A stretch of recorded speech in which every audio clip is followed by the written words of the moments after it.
Դե ինչ լսեցինք երաժշտություն, վերադարձանք եւ մեր տաղավարում է այսօրվա առաջին հյուրը։ Սկսվում են առաջին դասարանցիների ընդունելությունն ու սա առիթ է մեզ համար խոսելու մեր ժամանակների կրթական խնդիրներից ու մարտահրավերներից։ Կրթական նոր չափորոշիչները ստիպում են վերանայել նախկինում ընդունված շատ մոտեցումներ ու հատկապես առաջին դասարանցիների համար ծնողի դերը նախ եւ առաջ ոչ թե գնահատականներին պիտի ուղղված լինի, այլ տարվա սկզբում եւ ընթացքում երեխաներին դպրոցի հուզականորեն պատրաստվելուն։ Մեր տաղավարում է կրթական փորձագետ Մարգարիտա Խամոյանը։ Բարի առավոտ։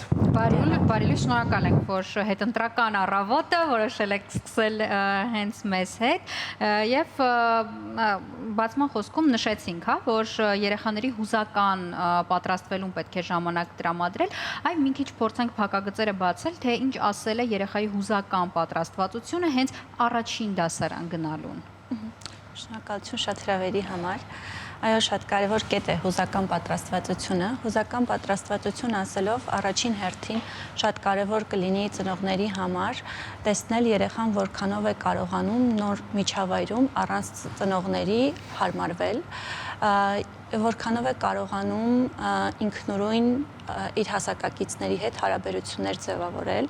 եւ որքանով է կարողանում, երբ որ խնդրի կարիք ունի, խնդրի համար ինքը գնա եւ աջակցություն խնդրի, այսինքն հուզականորեն պատրաստվածություն նշանակում է, որ երեխան նոր միջավայրում կարողանում է իրեն ավելի հետաքրքրասիրությամբ դրսևորել եւ պատրաստ լինել նոր մարդկանց նոր պայմանների, որին նա սովոր չի եղել։ Այդ ծնողը ինչ պետք է անի, ինչ պետք է ասի, երեխային դպրոցում թողնելուց հետո մեր տարածքում կա դպրոց եւ ծնողները մինչեւ հոկտեմբերի կեսերը, երբ որ նայում այսպես հավաքված են, դա օգնում է երեխան որոշակի աջակցություն զգում է, թե ծնողը երեխային թողնի, գնա տուն, ինչ վարք պետք է դրսևորի։ Շնորհակալություն շատ,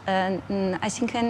նախ կարևոր է աստիճանաբար աշխատանք կատարել։ Առաջին հերթին ես ծնողներին խորհուրդ կտայի, եթե երեխան գնալու է առաջին դասարան, ամառվա ընթացքում իրենք սկսեն առօրյա սովորությունների վրա ուշադրություն դարձնել, այսինքն քնի եւ արթնանալու ռեժիմներ ունենալ երեխայի հետ։ Փորձել երեխային սովորեցնել ինքնուրույն հագնվել, ինքնուրույն երեխան հագնվի, ինքնուրույն պայուսակը դասավորի, փորձել երեխայի հետ խոսել դպրոցի մասին, պատրաստել դպրոցին, ինչ տեսք է ունենալու դպրոցը, ում է հանդիպելու դպրոցում, եթե հնարավորություն կա իհարկե այցելել դպրոց, որպեսզի երեխան ծանոթանա եւ ավելի շատ նախապատրաստել սովորելուն, որպեսզի երեխան պատրաստ լինի սիրով գնալ դպրոց եւ ինչպես դուք եք ասում, աջակցել այն առումով, որ եթե երեխան դժվարության է հանդիպում, լսի նրան, տեսնի նրան եւ երեխան զգա, որ ծնողները իր կողքին են։ Բացման տեքստի մեջ մեզ բացի հուզականորեն պատրաստվելուց բացի մենք նաև լսեցինք մի շատ կարևոր խնդիր, որ ծնողները դեռ շարունակում են ուշադրություն դարձնել եւ կարևորել գնահատականը։ Ինչու է այդպես։ Այդպես է, որովհետև ծնողները այլ համակարգում են մեծացել, այսինքն երբ որ մեծացել ենք մենք, այդ ժամանակ շատ կարևորվում էր գնահատականները, շատ կարևոր է այն փոփոխությունը, որ արդեն գնում ենք դեպի նա, որ գնահատականը դա չարժե նույնականացնել երեխայի պոտենցիալի հետ եւ շատ կարևոր է, որպեսզի հարցնենք երեխան ինչ հարցով է դժվարացել, այլ ոչ թե ինչու է ստացել այս գնահատականը եւ կարեւորենք այն, որ նա սիրի սովորելը, որովհետեւ պատրաստ լինել սովորելուն, սա ամենակարևոր հմտությունն է, որը ներկա պահին շատ անհրաժեշտ է երեխաներին։ Այդ դեպքում, եթե գնահատականը, չգիտեմ, հանում ենք համակարգից կամ նվազեցնում ենք գնահատականի դերը, ինչ տարբերակներ կան, թեկուզ միջազգային կրթական փորձի հիման վրա հիմնվելով, որ երեխան մոտիվացվի որոշ առումով, որովհետև այդ աստղիկը, սրտիկը, գնահատականը, էմոջին, որ ձեռքին նկարում են եւ այլն, դա որոշակիորեն երեխային մոտիվացնում է այդ նախակրթարանի փուլում, դպրոցում էլ գնահատականն է մոտիվացնում։ Շատ ճիշտ եք, գնահատականը ես կասեմ, որ ինքը կարևոր տեղեկատվություն է, այսինքն գնահատականը երեխային ասում է երեխան որտեղ է գտնվում,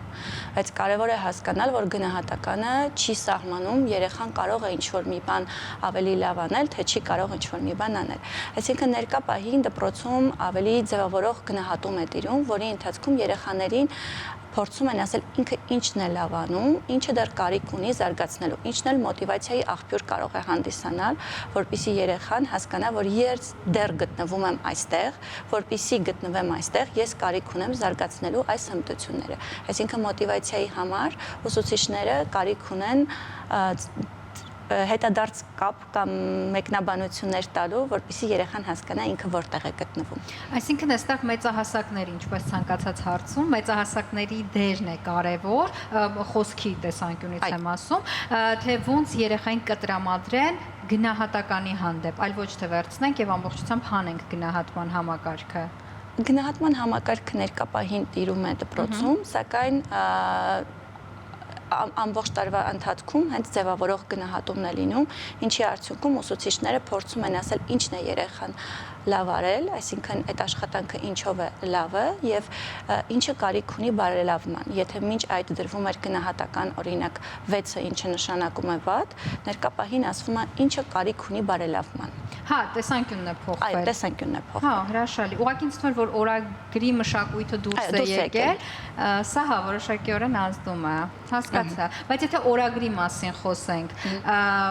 օրագիրը հանելը դուք որպես փորձագետ ճիշտ եք համարում, սխալ եք համարում։ Դեք, օրագրում նշված էր թվանշան, օրինակ երեխան ստացել է 10, երեխան ստացել է 5, դա նշանակում է, որ արժևորում ենք արդյունքը։ Շատ ցանկալի է հասկանալ երեխան ինչն է օգնել, որպեսզի երեխան հասնի 10 գնահատականին կամ 9 գնահատականին եւ ինչն է դժվար եղել երեխայի համար, որպեսզի ինքը ստանա 9 կամ 7։ Դրա համար շատ կարեւոր է process-ի վրա կամ ընթացքում ինչ դժվարություններ է լինում, որպեսզի երեխան իր ուժեղ եւ բարելավող կողմերի վրա կենտրոնանա։ Եթե երեխան խուսափում է դպրոց գնալուց կամ վախենում է դպրոց գնալ, կան հստակ ինչ-որ գործնական մեթոդիկաներ, որոնք ծնողները կարող են կիրառել, որպեսզի երեխան մի փոքր ավելի համարձակ լինի, որպեսզի երեխան ավելի հաճույքով գնա եւ հեշտությամբ գնա դպրոց, օրինակ։ Շատ կարևոր կետ եք ասում, իրականում ինձ թվում է բոլորը վախենալու են դպրոց գնալուց, որովհետև վախը հենց բնական ռեակցիան է, զգացումն է լինելու, որ երեխաները ունենալու են։ Այս դեպքում շատ կարևոր է այդ նախապատրաստական աշխատանքը, որ ասում էի, որպեսզի ծնողները շատ խոսեն դպրոցի մասին, ինչ է սպասվելու իրենց դպրոցում, ինչ են իրենք անելու դպրոցում, այսինքն իրենց համար անսպասելի չլինի դա, այլ լինի աստիճանաբար պատրաստվածություն եւ եթե նկատում են վախ, փորձեն հասկանալ ինչից է վախենում երեխան, լսեն, ընդունեն, առաջին հերթին ընդունեն վախը եւ փորձեն ողջել ինչից է վախենում։ Բայց արդյոք ծնողի չափազանց շատ ներգրավվածությունը կարող է ունենալ հակառակ միանշանակ։ Եթե նայում ենք այն տեսանկյունից, որ ծնողը փորձելու է երեխայի փոխարեն խնդիրները լուծել, դա ոչ թե օգնելու է, այլ դա խանգարելու է երեխային։ Այս դեպքում պետք է հասկանանք, որ ծնողը աջակցելու է երեխային լսելով, հավատալով նրան եւ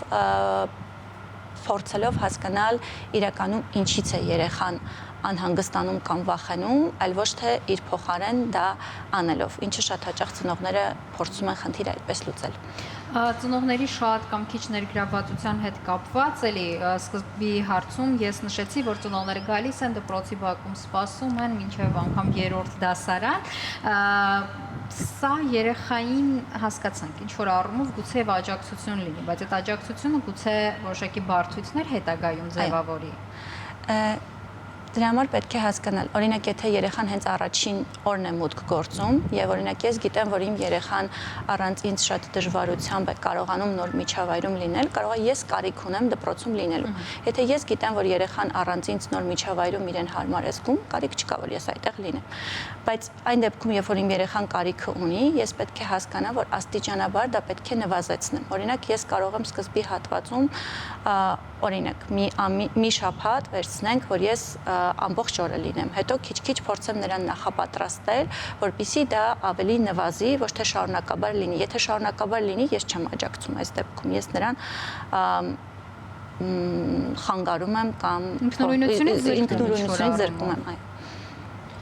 Հասկանալի է։ Արձակուրդներից հետո, եթե առաջին դասարանցիների թեման մի կողմ թողնենք, արձակուրդներից հետո որպես նախկին աշակերտ ուսանող շատ դժվար է վերականգնել նույն գրաֆիկը, որքան էլ օգոստոսի օրինակ վերջին շաբաթը փորձում ես գրաֆիկը կարգի գցել, այ երեխաների դեպքում սա բնականաբար ավելի սուր արտահայտված է խաղել, ուշ քննել եւ այլն,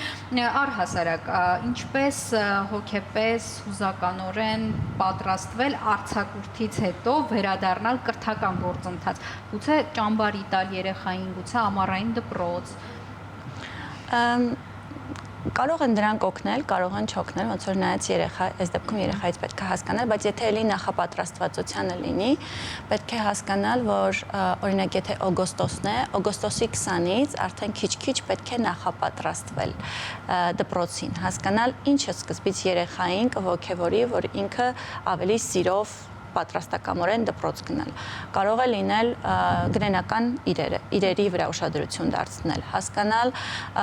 կարող է հետաքրքիր լինել իրեն ինչ-որ առարկայի հետ կապված, եթե հանձնարարություն է տրված եղել, դրա մասին փորձել քննարկում իրականացնել, այսինքն նորից օգոստոսի ոչ թե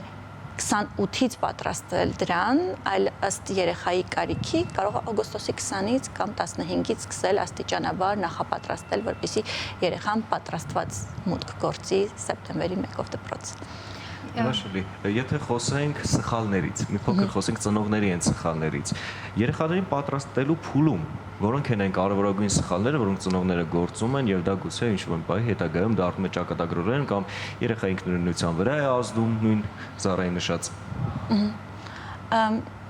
Եթե սխալներ գործելուց ասեմ, առաջին հերթին, որ ցույց տալ սխալ գործելը շատ վատ է, ձախողել է, այսինքն նախ ծնողները եւ երեխաները, ծնողները իրենց վարքագծով ցույց տան, որ սխալվելը շատ կարեւոր է եւ այս դեպքում ինքնուրույնությունը երեխայից չվերցնել, ինչպես նաեւ իրենց երազանքները երեխայի վրա չպրոյեկտել, այսինքն շատ հաճախ ծնողները կարող է իրենց երազանքները, իրենց չիրականացված ինչ-որ բաներ փորձեն, որ իրենց երեխաները հասնեն, բայց հասկանալ, որ դա, եթե այդ միտքը լինում է, ինչը ոնց որ ավելի չգիտակցված ու սիրուց դրծված մոտեցում է լինում, իրենք հասկանան, որ սա երեխայի ճանապարհն է եւ կարիք կա, որպեսզի երեխան ինքը իր ճանապարհը նույնիսկ սխալվելով, սխալից սովորելով կարողանա գծել։ Ամառային արձակուրդների թեմային նորից վերադառնալով, գրքերի որոշակի ցանկ տրվում է, որոշակի առաջադրանքներ տրվում է, ինչպես նախ սա բաշխեն ամիսների մեջ, որ օրինակ եւ չհոգնի կրթվելուց եւ հաճույքով անի եւ դա որպես դաս չընկալի, հա, ընկալի ինչ-որ վարժանք, որը պետք է անել այդ ընթացքում, հետո ամեն դեպքում հոգնած են լինում դասերից, այս ամբողջ ամառ նորից դասեր անել, ինչպես ճիշտ բաշխի ծնողը եւ առհասարակ սրա դերի մասին մի քիչ ցանկանայինք խոսել։ Ես կասեի, որ միասին անեն, ծնողը առաջին հերթին ոնց որ ինքը էլի չվերցնի ինքնուրույն անի, երեխայի հետ փորձեն հասկանալ ինչ կա եւ երեխայի հետ փորձեն հասկանալ ինչ ժամանակահատված են յուրաքանչյուր առաջադրանքի համար փորձում տրամադրեն ու ամենակարևորը նորից հետաքրքրությունը դեպի դա։ Եթե հետաքրքրություն լինի, երեխան արդեն դրան ոչ թե որպես առաջադրանք կդիտարկի, այլ կդիտարկի հետաքրքիր նոր հետաքրքրություն, տեղեկատվություն, ինչ-որ մի բան ավելի լավ տիրապետելու հմտություն։ Այսինքն, եթե ես ասեմ ժամանակահատված կամ ինչ-որ հստակ քայլեր չեմ կարող ասել, ցանկացած երեխայից համապատասխան միասին ստեղծել, միասին անել եւ էլի աստիճանաբար թողնել դեպի ինքնուրույնության, այսինքն շատ կարեւոր է, որ աստիճանաբար ծնողը այդ դերից քիչ-քիչ դուրս գա։ Եթե սկզբից միասին են անում, մինչեւ վերջ միասին դա չանեն։ Այժմ ծնողներ երեխային հատկացված հանգստանալու ժամանակը բացի արձակուրդներից նաև դասերից հետո օգտագործում են երեխային ուղարկելով այլ պարապմունքների, ինչ որ այլ հավելյալ պարապմունքների։ Արդյոք այդ պարապմունքը դաս հանգստի փոխարեն երեխայի կյանքում կարող է բերի մի փոքր ավելի բարդ խնդիրների, թե ի վերջո դա ավելի լավ է երեխայի համար, ո՞րն է ճիշտը։ Շատ դժվար ասել ճիշտ թե սխալ է, բայց միշտ ավելի շատը դեռ չի նշանակում ավելի օգտակար, որովհետև ինչպես նշեցիք, երեխաները երբեմն կարիք ունեն խաղալու, երբեմն կարիք ունեն ոչինչ չանելու, հանգստանալու կամ կարիք ունեն ուղղակի ծնողների հետ շփման։ Դրա համար այս դեպքում ոնց որ երեխան կարող է հուշել։ Եթե երեխան սիրով է գնում, այս դեպքում կարող է կարիքը կա, բայց եթե երեխան սիրով չի գնում, դա ծնողի ցանկությունն է, այս դեպքում ոնց որ երեխան կարիք ունի իր խաղալու, հանգստանալու կամ ժամանակը ոնց ցանկանում է այդպես տնօրինելու։ Բայց իրականում գործում ճիշտ է, երբ որ կրթական համակարգը այնպես լինի, այսինքն մենք գնում ենք դրան, որ կրթական համակարգը այնպեսին լինի, որ օրինակ կրկնուսույցի մշակույթը չլինի, որ երեխան համակարգված գիտելիքները ստանա հենց դպրոցում եւ հավելյալ կրկնուսույցի մոտ պարապելու այդ երևույթը չլինի։ Այո, շատ ճիշտ եք։ Հարցն է, որ երբ որ հուզական պատրաստվածությունը կամ հմտությունների պատրաստվածությունը, հմտությունների կարողունակությունների բացը լինում է, շատ հաճախ մեզ թվում է, որ ակադեմիական առումով դա կարող ենք լուծել։ Դա ինչ է նշանակում։ Երեխան դժվարանում է ինչ-որ մի բանը ինքնուրույն իրականացնելու ու կրկնուսույցի մոտ է գնում, որպեսզի ինքը արդեն կրկնոսույցի հետ դա սովորի մի քանի անգամ անել, որի արդյունքում իր հմտությունը կզարգանա։ Ներկա պահին շատ մեծ ուշադրություն է դարձվում հենց կարողունակություններին, որպեսզի երեխաները իրենք եւս տեսնեն ինչ են կարողանում аնել եւ ինչ չեն կարողանում անել, ինչը կտանի նրան, որ էլ կրկնոսույցների կարիք չենք ունենա, ինչը շուտվանից արդեն գնում ենք դեպի թողությամբ։ Ուղղակի այդ 45 րոպեի ընթացքում ես իմ փորձառությամբ եմ կիսվում, այսինքն ես անգլերենը պարապել եմ բավականին երկար ժամանակ, այսինքն երրորդ դասարանից մինչև ավարտելը ես պարապել եմ անգլերեն, ու ես այդ 45 րոպեների ընթացքում անգլերենի դասի ուղղակի ձանձրանում էի։ Այսինքն այդ խնդիրն էլ կար, կամ մտածում էի, որ այս բանը չկարող եմ ինձ թույլ տալ չլսել, որովհետև միևնույն կրկնուսույցի մոտ գնալու եմ։ Այսինքն հնարավոր է, որ այնպեսի կրթական համակարգ ունենանք ձեր գնահատմամբ, որ օրինակ կրկնուսույցի անհրաժեշտություն չլինի։ Այո, եւ 45 րոպեն, եթե պլանավորված է այնպես, որտեղ որ բոլոր երեխաները ներգրաված են, ոչ թե ուսուցիչն է ամբողջ process-ը տանում, երեխաները չեն ձանձրանում։ Այսինքն դա այն process համակարգն է եղել, երբ որ պլանավորում չի եղել եւ ամբողջ դերակատարումը եղել է ուսուցչի կողմից։ Այդ դեպքում աշակերտները ձանձրանում են։ Շատ լավ, շնորհակալություն։ Շնորհակալություն, հիշեցնենք սիրելի հեռուստադիտողներ, մեր տաղում է կրթական փորձագետ Մարգարիտա Խամոյանը, իսկ հիմա ասենք անցնում ենք առաջ եւ դիտելու ենք Էրեբունի թանգարանի հետ կապված էսքիզներ շարքում։ Շատ հետաքրքիր է այս թեման, այնպես որ շարունակեք մնալ մեզ հետ։